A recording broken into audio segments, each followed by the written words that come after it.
I'm Amalia Brightly-Gillett, Managing Director and second generation of Family Business Place. Welcome to Family Business in 5, where I tackle some of the most common problems that we see in family businesses in under 5 minutes-ish. Today, I've got a very special guest, Jeremy from ZoomCal, who has spent years working with business leaders, right from small businesses up to huge corporate companies. Welcome to the show, Jeremy. Thank you for having me.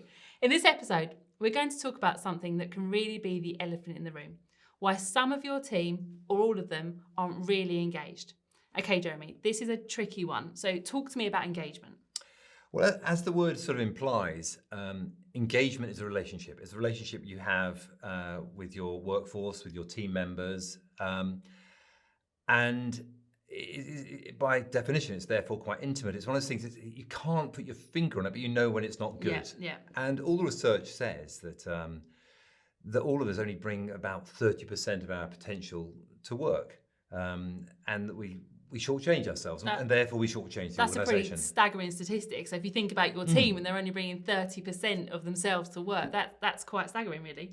Well, even if the number's wrong, very few people would say, "Oh yeah, when people come in, they're really fully engaged from the moment they arrive to the moment they leave." Okay, so we've got 5 minutes to tackle this.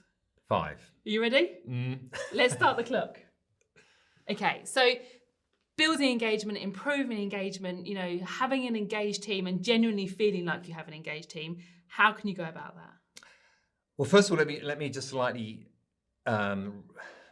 explain the problem. I would argue that leadership, if you look across the whole of Europe, isn't really working. For the last 2 decades, all the latest reports say that productivity hasn't materially increased on an aggregate level across the whole of Europe. Now that's for 20 years. Yeah. Now, so the work's not working. Leadership isn't working if that's the case.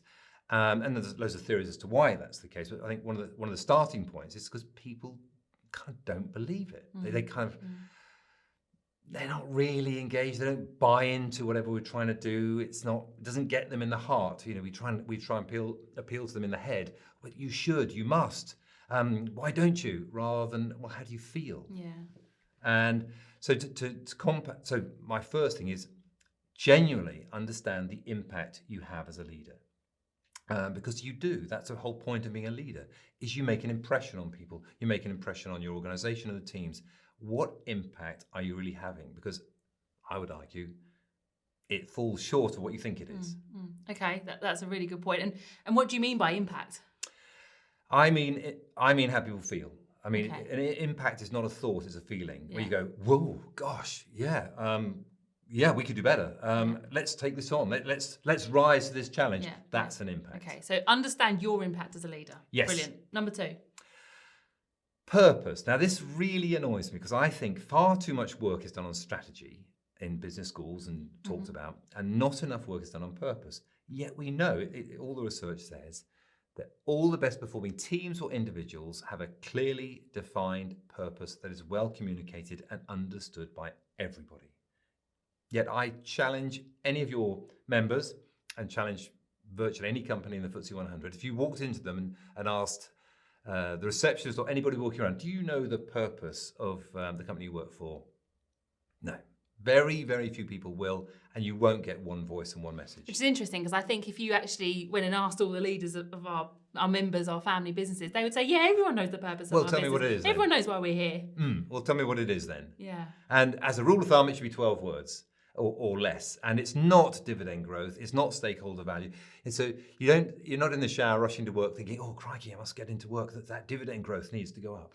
Stakeholder value. Gosh, that's stakeholder value. I'll skip breakfast for stakeholder value.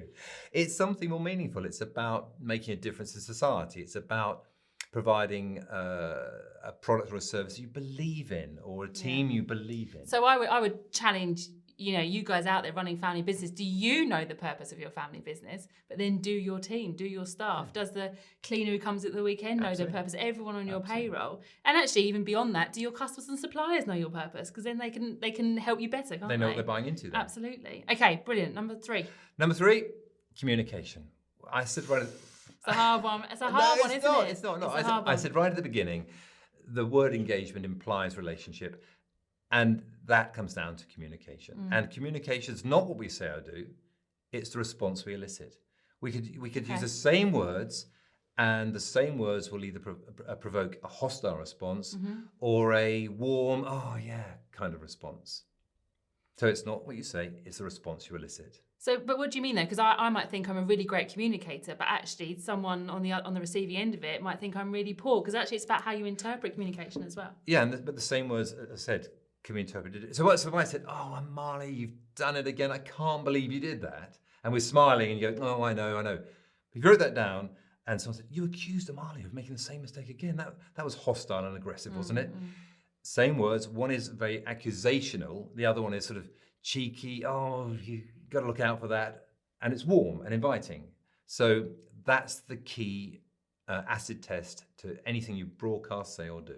I think it's really tricky if you run a family business in particular, because the way you communicate with different types of people is different as well. So it all has to be tailored. You know, you might think this is the best way of communicating, but to certain types of people. And you think you know what you've said. Completely. You think you know what you've meant, but was that how it was actually received? Absolutely. That's the key thing. Brilliant. Okay. Should we stop the clock? Go on then. 15 seconds to go. Got time to spare. Okay, so let's recap on those things.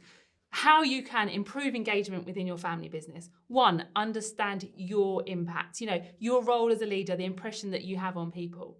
Number 2, define your purpose. You have to be clear on your purpose, and everyone else has to know it. Know it, believe it, all be working towards the same thing.